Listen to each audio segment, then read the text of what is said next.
Cricket ক্যারিয়ারে বাংলাদেশের হয়ে নিজের বোলিংয়ের পাশাপাশি পাওয়ার হিটিংয়েও মুন্সিয়ানা দেখিয়েছেন মোহাম্মদ সাইফুদ্দিন, তাও একবার না একাধিকবার। এবার লাল সবুজের জার্সি গায়ে আরও এক বিরল কীর্তি গড়ে দেখালেন তিনি। একদিনেই টাইগারদের হয়ে হাঁকালেন 12 ছক্কা। হ্যাঁ, হংকং সিক্সেস টুর্নামেন্টে শুক্রবার এমন কীর্তি গড়েছেন সাইফ।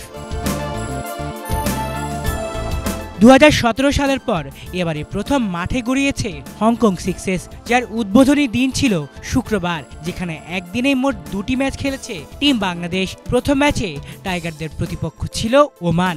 সেখানে প্রথমে ব্যাট করেই নির্ধারিত 6 ওভারে 147 রান তোলে লাল সবুজের প্রতিনিধিরা। আর এই ম্যাচেই 12 বলে 55 রানের ইনিংস খেলেছেন সাইফুদ্দিন, যেখানে ছিল 7টি 6-এর মার। অবশ্য ওমানের বিপক্ষে এই ম্যাচটি জিততে সমর্থ হয়েছে টাইগাররা।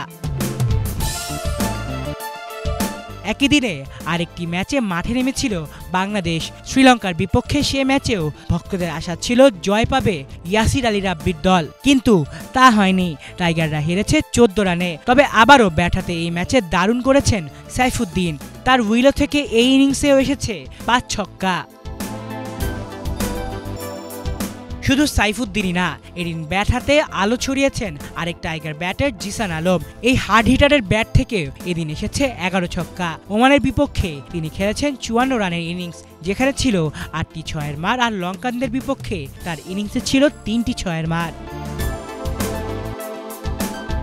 হংকং সিক্সেসের প্রথম দিন শেষে সর্বোচ্চ রান সংগ্রাহকের তালিকায়ও তৃতীয় স্থানে আছেন সাইফুদ্দিন। 2 ইনিংসে তার মোট রান 97, আউট হননি একবারও। আলিফ Chowdhury, Bangla vision news desk.